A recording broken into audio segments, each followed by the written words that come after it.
Assalamualaikum warahmatullahi wabarakatuh.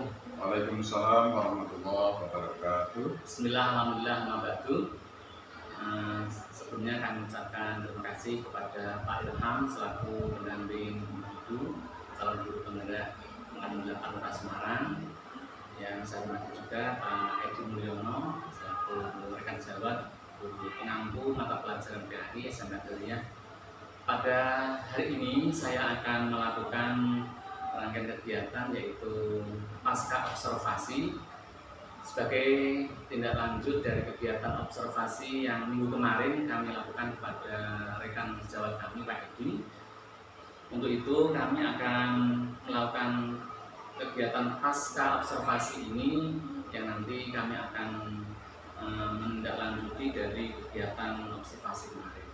Selamat pagi Pak Edi. Selamat pagi Pak Teguh. Terima kasih waktunya pada hari ini. Jadi maksud hari ini Pak Edi saya akan menggali lebih jauh dari tujuan ataupun harapan apa dari Pak Edi untuk kegiatan saat ini. Tentunya kemarin pada saat observasi yang saya melihat di kelas itu Pak Edi 8B ya Pak. Ya, Itu Pak Edi sangat antusias dan anak-anak juga partisipasinya sangat luar biasa. Tentu saat ini Pak Edi, tujuan adanya coaching ini apa ya Pak Edi? Harapan saya dengan adanya coaching ini saya bisa mengetahui kekurangan saya apa ketika proses pembelajaran di kelas, sehingga harapannya ada perbaikan melalui coaching yang diberikan, karena coaching ini sangat penting sekali. Seseorang tidak akan bisa menilai dirinya sendiri, sehingga perlu masukan dari pihak lain atau orang lain dengan sudut pandang yang berbeda. Harapannya adalah kita bisa mengemas dan meramu sedemikian rupa pembelajaran yang membahagiakan, pembelajaran yang bisa mengakomodir kebutuhan anak di kelas, dan sekaligus kita bisa menyajikan pembelajaran yang betul-betul bisa melibatkan anak-anak, tidak seperti pembelajaran waktu kita dulu ketika kita masih sekolah, lebih banyak berpusat pada satu sumber, yaitu guru waktu menyampaikan, tetapi kita melibatkan mereka dalam pembelajaran ini, sehingga keterlibatan mereka betul-betul mereka bisa merasakan bahwa apa yang kita sampaikan mereka pun juga bisa melakukan dan merasakan, dan sekaligus pengalaman yang berharga di mana kita melibatkan mereka adalah kita ingin membangun critical thinking mereka dalam menyikapi sebuah pembelajaran, sehingga mereka akan mendapatkan pengalaman yang lebih berharga, menggali potensi-potensi yang ada dalam diri mereka terkait apa yang kita sampaikan, yang akan kita berikan kepada anak-anak. Seperti itu Pak Teguh. Iya, terima kasih Pak Edi. Jadi maksud kita bertemu ini diantaranya adalah nanti ada titik temu, ada masukan yang membangun di dalam proses perbaikan dalam kegiatan pembelajaran berikutnya Pak Edi. Betul. Tentunya pada saat kegiatan observasi kemarin, Pak Edi selaku guru pengampu mapel PAI, tentu perasaan apa Pak Edi yang dirasakan kemarin atau saat setelah melakukan observasi itu? Tentu ada perasaan yang itu sudah terlaksana atau belum di dalam proses perencanaan sebelumnya.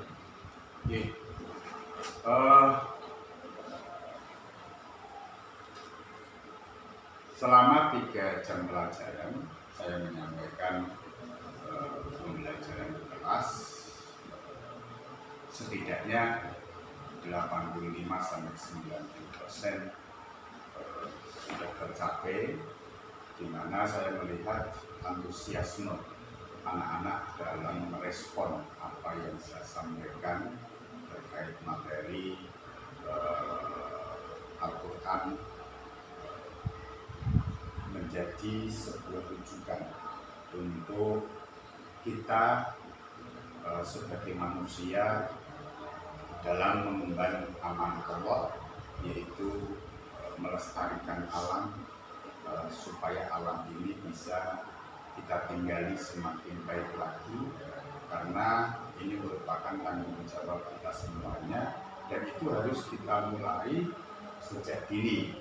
Oleh karena itu membangun kesadaran pada diri anak untuk peduli dan lain sebagainya, itu adalah hal yang sangat penting sekali dan mendasar sekali supaya mereka nanti ke depannya bisa mengembangkan potensi sebagai pribadi sosial, sebagai pribadi yang peduli terhadap sesama, terhadap lingkungan, dan ini nanti perlu ada tindak lanjut supaya anak tidak hanya sekedar paham, tidak hanya sekedar tahu secara teori, tetapi mereka pun bisa mengaplikasikan, mempraktekkan apa yang dia dapatkan dalam kehidupan sehari-hari. Dan ini juga menjadi fondasi bagi mereka bagaimana mereka membangun karakter yang kuat melalui pembelajaran yang kita sampaikan di kelas. Tidak berhenti sampai di situ, tetapi harus kita kawal bersama melalui sekolah, institusi sekolah, di mana ini harus dikembangkan lebih jauh lagi, tidak hanya di kelas, tetapi ada kesinambungan antara apa yang disampaikan guru di kelas terkait pengembangan karakter, terutama terkait dengan kepedulian kita terhadap sesama, terhadap lingkungan, itu pun nanti bisa mereka aplikasikan dalam kehidupan mereka sehari-hari, baik itu di sekolah maupun kehidupan nanti di rumah bersama orang lain. Seperti itu, Pak. Iya, luar biasa Pak Edi. Jadi sebuah tujuan pembelajaran yang memang kalau kemarin saya tanyakan di pra observasi itu memang selain kemampuan peserta didik mampu secara kognitif atau pengetahuan itu terhadap materi yang disajikan, tapi selain itu adalah juga pentingnya sebuah kemampuan di dalam peningkatan keterampilan secara psikomotorik anak dalam aplikasi di kehidupan sehari-harinya, itu Pak Edi. Nah, tentunya kalau kita melihat dari kegiatan kemarin pembelajaran di kelas 1 itu, hal-hal baik apa yang itu memang perlu dipertahankan atau mungkin ada sesuatu yang ini perlu diperbaiki Pak Edi? Ya. Hal-hal baik yang perlu dipertahankan yang sudah ada di sekolah, diantaranya adalah piket kelas yang berjalan dengan baik dari kelas 7 sampai kelas 9. Saya melihat anak-anak begitu bertanggung jawab untuk menjaga kebersihan kelasnya, terbukti jadwal piket itu berjalan dengan baik dan lancar, seperti itu.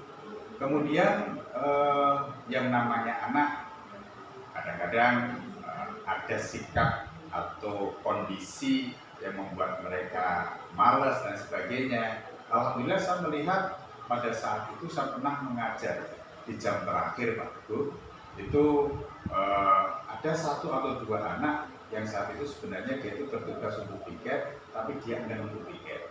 Alhamdulillah teman yang lain itu kemudian mengingatkan supaya dia bertanggung jawab kepada regu piketnya untuk ikut melaksanakan piket dan menjaga kebersihan di kelasnya. Alhamdulillah mereka pun juga melaksanakan seperti itu. Kemudian yang berikutnya adalah mungkin terkait dengan sarana prasarana, khususnya masalah tempat sampah. Saya melihat kalau tempat sampah di lantai 1 alhamdulillah sudah mencukupi. Cuma kalau di lantai 2 itu sepertinya tempat sampahnya perlu tempat sampah yang lebih besar, seperti itu.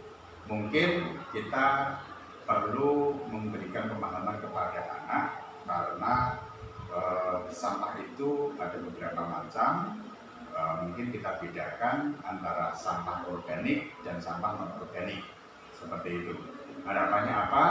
Ketika ada sampah non organik itu karena mereka sampah-sampah itu tidak bisa mengurai, maka itu perlu adanya tempat tersendiri dan itu bisa didaur ulang seperti itu.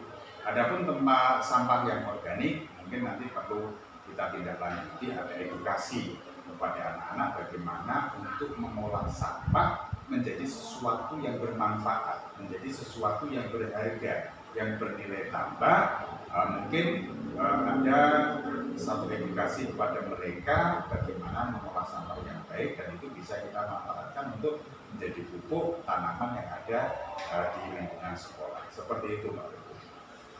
Terima kasih Pak Edi. Jadi tadi dari beberapa hal yang itu masih harus dipertahankan, namun juga ada sisi-sisi yang ini perlu ditingkatkan Pak Edi. Jadi memang kebersihan kelas termasuk salah satu di antara penerapan bentuk materi tadi pelestarian dan perawatan lingkungan sekitar Pak Edi.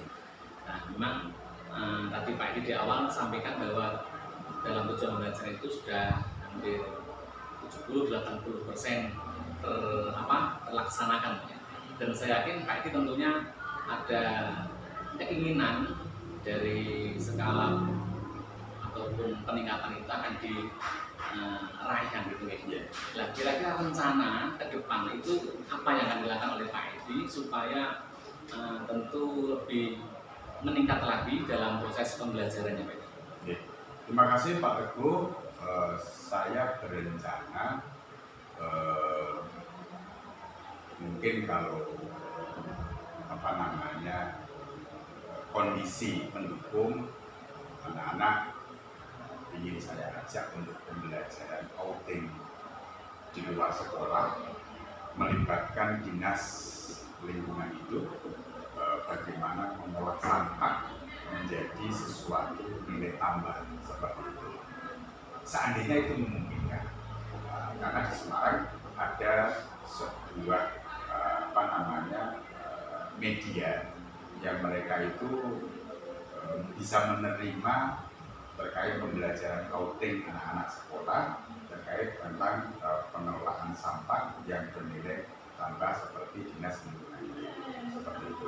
Seandainya itu tidak memungkinkan, maka kita bisa mengundang dari pihak mereka untuk datang ke sini sebagai guest teacher atau guru tamu untuk memberikan edukasi, memberikan pemahaman kepada anak-anak terkait tentang lingkungan hidup, bagaimana kita menjaga, bagaimana kita memanfaatkan sesuatu yang mungkin sesuatu itu kita pandang tidak baik, sampah itu kan tidak baik. Tapi ternyata kalau kita olah sedemikian rupa, maka sampah itu akan menjadi sesuatu yang berharga. Nah, selama ini masyarakat Indonesia, kalau kita lihat sampah itu mereka memandang sesuatu yang tidak ada harganya. Bahkan tiap hari berapa ton sampah yang menumpuk, yang menggunung, dan itu jadi masalah besar bagi kita semuanya. Tetapi di negara-negara maju, justru sampah ini menjadikan sesuatu yang berharga yang mereka olah kembali dan menjadi nilai yang ekonomis seperti itu. Bahkan saya pernah melihat di acara televisi ada sebuah negara itu yang mengimpor sampah seperti itu. Saya kurang lupa nama negaranya. Jadi mereka mengimpor sampah dari negara lain dalam rangka karena mereka kekurangan energi dan sampah itu dijadikan sebagai energi di negara mereka. Seperti itu. Oh iya, luar biasa sekali. Jadi tadi kalau saya tangkap beberapa perencanaan itu ke depan, yakni bagaimana anak-anak tidak hanya terfokus belajar di dalam kelas saja, menerima materi secara kognitif lewat Edi dan teman-temannya di kelas, namun juga akan diajak keluar kelas, outing kelas, sekiranya memungkinkan gitu ya, bekerjasama dengan dinas lingkungan atau juga kalau tidak memungkinkan nanti juga mendatangkan guru tamu yang nanti bisa menjadi referensi dalam belajar pada anak-anak. Dan tentunya melihat aset sekolah ini Pak, kira-kira siapa yang akan Pak Edi rangkul, akan diajak supaya rencana Pak Edi itu bisa lancar berhasil? Ya, terima kasih Pak Teguh. Pertama pastinya adalah pimpinan sekolah, di mana rencana pembelajaran saya itu tidak bisa saya lakukan secara terpisah, sehingga saya harus melibatkan pimpinan sekolah supaya ini bisa disetujui dengan tujuan-tujuan yang jelas pastinya, dan sekaligus unsur-unsur yang lain dari guru-guru, di mana mungkin pembelajaran PAI yang membahas tentang kepedulian lingkungan itu ada di materi pembelajaran pelajaran yang lainnya. Bisa jadi di pelajaran IPS atau di pelajaran seni atau yang lainnya, sehingga kita bisa berkolaborasi dengan tema terkait dengan lingkungan hidup seperti itu. Dan ini perlu adanya perencanaan, memang tidak bisa serta-merta, karena kita melibatkan pihak luar untuk menjadi narasumber terkait tentang pentingnya menjaga lingkungan ini, sehingga perlu ada tim yang akan mengawal kegiatan, apakah nanti memungkinkan untuk outing kunjungan ke dinas lingkungan hidup. Itu pun kita perlu perencanaan yang lebih matang lagi, karena perlu armada, dan saya kira tidak cukup satu kelas tapi satu paralel kalau bisa. Itu kebetulan materi tentang lingkungan hidup, menjaga lingkungan ini kan di kelas 8, ada 3 kelas, jadi nanti kita bisa arahkan mereka untuk kegiatan outing langsung dengan dinas lingkungan hidup terkait dengan bagaimana menjaga lingkungan hidup seperti itu. Ya, berarti memang perlu adanya sinergi, kolaborasi dengan tentunya pimpinan dan juga rekan penganggu makro lain, yang ini nanti bisa dijadikan suatu kegiatan bersama itu Pak Edi ya. Nah, kira-kira kalau ini memang benar-benar bisa terlaksana Pak Edi, nanti outing kelas itu, indikator keberhasilannya itu Pak Edi bisa punya gambaran seperti apa nanti ya? Ya, insya Allah dengan adanya kegiatan yang anak belum pernah melakukan, saya yakin ini sesuatu yang menarik bagi mereka. Tiap hari mereka ketemu dengan kita, rasa bosan itu pasti ada. Ketika kita menyajikan sesuatu yang baru, yang belum pernah mereka lihat, pasti ada sesuatu yang menarik perhatian mereka.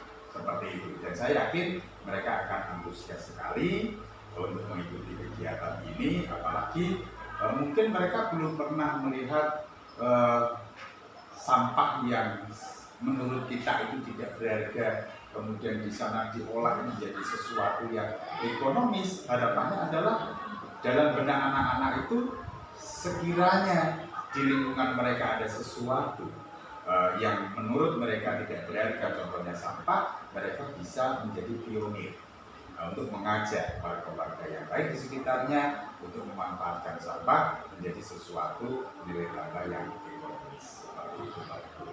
Iya, iya, nuansa baru ada nuansa baru. Dan tentunya harapannya lebih anak-anak lebih bersemangat, termotivasi untuk lebih greget belajar itu meningkat lagi ya. Dan tentu di dalam proses pembelajaran yang dulu di dalam tujuannya itu juga ada terkait pembelajaran berdiferensiasi Pak. Kaitannya dengan nanti ini materi merawat lingkungan hidup ini, bentuknya apa Pak itu diferensiasi anak? Terima kasih Pak Teguh. Terkait dengan pembelajaran diferensiasi bisa dalam proses, kemudian diferensiasi dalam hal penugasan di dalam produk, terus kemudian diferensiasi dalam hal penilaian. Jadi seperti itu. Yang pertama terkait dengan proses, kita ingin mengawali dulu di awal pembelajaran atau sebenarnya di awal tahun kita itu sudah harus bisa memetakan anak ini dalam belajar itu dia lebih condong pada visual, auditori, atau kinestetik. Sekarang ada aplikasi yang bisa membantu kita untuk mengetahui gaya belajar mereka, gitu. Namanya, saya kalau lupa, itu ada aplikasinya, Pak Teguh, gitu. Sehingga anak-anak itu nanti akan bisa terdeteksi, oh gaya belajarnya seperti ini, seperti ini. Dengan saya mengetahui lebih awal gaya belajar mereka, sehingga dalam proses pun saya akan mengkombinasikan tiga model pembelajaran sesuai dengan gaya belajar mereka. Ketika mereka butuh visual, berarti saya harus memberikan visual kepada mereka seperti itu melalui video, melalui gambar seperti itu, atau melalui sesuatu yang konkret, misalnya seperti ini, seperti itu. Terus kemudian ketika auditori, berarti kita bisa mengkombinasikan antara visual dengan auditori, seperti itu. Kemudian kalau kinestetik, anak-anak kinestetik itu memang kita siasati untuk anak-anak kinestetik ini, kita libatkan, sering kita libatkan untuk maju di depan, menemani kita, membantu kita supaya mereka pun tersalurkan gaya belajarnya. Seperti itu Pak Teguh, pengalaman yang saya lakukan. Jadi dapat memerhatikan diferensiasi gaya belajar ataupun karakter anak-anak di dalam mengaplikasikan penerapan materi tadi Pak Edi. Iya, betul. Makanya di antara yang tadi Pak Edi sampaikan, budaya positif, kesepakatan di awal yang sudah dibuat sebelum belajar itu nanti semoga bisa mendukung terwujudnya diferensiasi dalam pembelajaran ini. Dan tentu strategi-strategi yang sudah disampaikan Pak Edi itu kira-kira sudah bisa terlaksana atau mungkin belum Pak Edi? Iya, memang belum 100% Pak Teguh, karena kita juga terbatas terkait dengan daya dukung seperti itu. Terus kemudian intek atau input siswa itu tetap ada pengaruh, berkontribusi terkait dengan pembelajaran itu bisa terlaksana 100% atau tidak. Tetapi kita tidak boleh kemudian mengeluh terhadap apa yang ada, tetapi bagaimana kita kreatif untuk mengemas, menemukan media-media yang sekiranya media itu tidak perlu mahal-mahal, tetapi itu bisa memberikan pemahaman kepada anak-anak seperti itu. Saya kira itu Pak. Iya, terima kasih. Berarti dalam mewujudkan strategi ataupun juga model pembelajaran memang tidak harus serta-merta dengan bentuk ataupun wujud yang ini harus ada semuanya Pak Edi. Tapi bagaimana kreativitas guru itu diperlukan sekali Pak Edi ya. Betul. Itu sebuah tantangan. Tantangan ya. Dalam pembelajaran model belajar Pak Edi. Dan kira-kira Pak Edi dengan rencana yang Pak Edi susun ataupun sudah dipersiapkan itu kapan mau dilaksanakan kegiatan dari rencana itu? Karena ini sudah mendekati akhir semester 1, harapan saya melihat waktu yang sekiranya agak longgar, saya perlu berkoordinasi lagi dengan Dinas Lingkungan Hidup. Kira-kira ketika kita ingin melakukan kunjungan atau mengadakan kunjungan ke sana dalam waktu dekat ini bisa tidak. Yang penting kita mengadakan komunikasi dulu. Sekiranya bisa, maka hal ini akan segera saya sampaikan kepada Pak Teguh selaku pimpinan dan guru-guru yang tentunya materi ada keterikatan atau ada korelasi dengan materi yang saya sampaikan, dan nanti bisa kita diskusikan bersama apakah dalam waktu dekat ini atau mungkin perlu pertimbangan waktu yang lebih baik lagi, lebih longgar lagi, karena sebentar lagi anak-anak akan menghadapi PAS semester 1 atau mungkin kegiatan bisa dilakukan pasca PAS seperti itu. Semakin penasaran Pak kayak gini, dan harapan tentunya dari panjenengan selaku mapel PAI nanti setelah sana Pak Edi. Dan sebagai komitmen Pak Edi untuk nanti mewujudkan kegiatan nanti, tanggung jawab ataupun juga komitmen panjenengan apa supaya itu bisa terwujud? Terima kasih Pak Teguh. Rencana itu tidak akan pernah terlaksana, tidak akan pernah terwujud kalau tidak ada tindakan, kalau tidak ada action seperti itu. Maka itu harus diijawanakan dalam sebuah program yang betul-betul kita laksanakan, dan yang paling penting adalah tindak lanjut dari program itu. Banyak orang atau sekolah mungkin punya sebuah rencana, punya sebuah program, tapi setelah rencana program itu dilaksanakan tidak ada tindak lanjutnya, tidak ada follow up-nya, sehingga berhenti sampai di situ. Nah, harapan saya kegiatan ini nanti sudah kita rencanakan, kemudian kita lakukan dengan melibatkan Dinas Lingkungan Hidup. Nah, selanjutnya adalah menindaklanjuti dalam aplikasi kegiatan sehari-hari. Nah, dalam bentuk apa? Mungkin kita bisa menyiapkan media bagaimana sih mengolah sampah yang ada di sekolah ini menjadi sesuatu yang nilai tambah seperti itu. Saya melihat banyak sampah bekas minuman, makanan itu terbuang begitu saja, padahal itu bisa kita manfaatkan. Mungkin kita kelola ada satu tempat untuk menaruh sampah-sampah yang non organik, kita olah kembali, kita bisa belajar kepada ahlinya bagaimana sih mengolah ini menjadi sesuatu yang ekonomis. Atau mungkin kita arahkan, kita kerjasama dengan guru seni. Nah, dari sesuatu yang bekas ini bagaimana mereka manfaatkan untuk dibuat sebuah hasil karya tangan dari anak-anak, memaksimalkan sampah yang ada. Nah, ini untuk yang sampah-sampah plastik dan sebagainya. Terus kemudian untuk sampah yang organik, sampah makan dan sebagainya, ini kita bisa mengedukasi anak, mengajak anak bagaimana sampah ini diolah, kemudian dijadikan pupuk. Mereka kita sediakan lahan sedikit, atau mungkin kita mengajak mereka untuk setiap anak membawa tanaman ke sekolah. Nah, mereka sendiri nanti yang berkewajiban untuk merawatnya.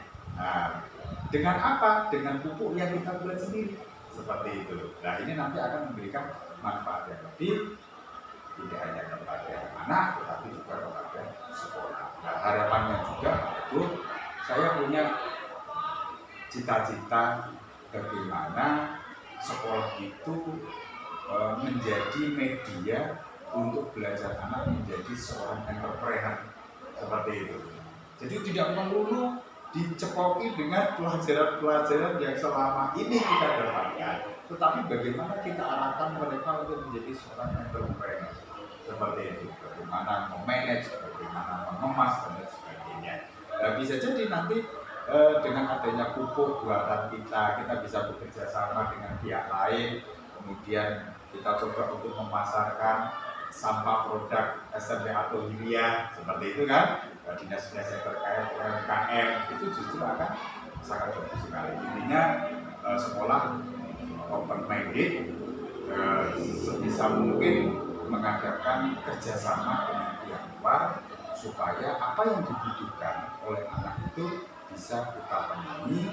Tentunya kita mencari lembaga-lembaga sesuai dengan kebutuhan sekolah kita. Iya, luar biasa. Nah, jadi tindak lanjut atau aksi nyata itu yang akan dipegang dan dilaksanakan seperti itu Pak. Iya, betul. Dan semoga nanti bisa berjalan dengan lancar Pak Edi, nanti berkolaborasi, bersinergi dengan pimpinan dan rekan jabat lainnya, segera koordinasi semoga diberikan kemudahan semua. Amin. Yang terakhir Pak Edi, dari refleksi kita pertemuan saat ini, tentu apa yang Pak Edi rasakan setelah adanya coaching ini? Oke. Saya merasakan saya tidak bergerak sendiri waktu itu.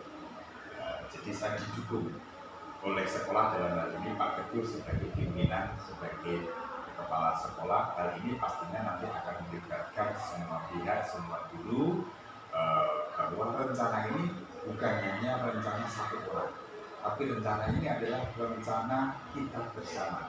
Seperti itu. Ide itu memang datang dari satu orang, tapi ketika itu disambut sesuatu yang baik, itu akan menjadi sebuah ide bersama dan kita harus bergerak bersama. Seperti itu. Terima kasih Pak Edi atas banyak hal yang sudah disampaikan. Tentunya temuan-temuan dalam observasi kemarin itu tentunya yang baik bisa dilanjutkan, dan tentunya kalau ada masih beberapa titik yang ini perlu diperbaiki, semoga dengan rencana yang tadi sudah disampaikan bisa melengkapi dan terlebih bisa ada dampak positif kepada anak-anak dan juga membawa nama baik sekolahan. Amin. Terima kasih Pak Edi atas waktunya, dan semoga coaching ini tidak menjadikan Pak Edi merasa digurui, tapi karena memang saya tidak menggurui, tapi ini adalah sebuah sarana untuk bertukar pikiran, sharing bersama, dan untuk menemukan satu solusi yang terbaik. Itu Pak Edi ya. Terima kasih sekali lagi. Demikian Bapak Ibu semuanya kegiatan coaching tentang pasca observasi yang kami lakukan, semoga bermanfaat untuk Pak Edi, untuk saya, dan untuk semuanya, terlebih untuk SMP Al-Badiyah Semarang. Demikian saya akhiri. Assalamualaikum warahmatullahi wabarakatuh. Waalaikumsalam warahmatullahi wabarakatuh. Terus Pak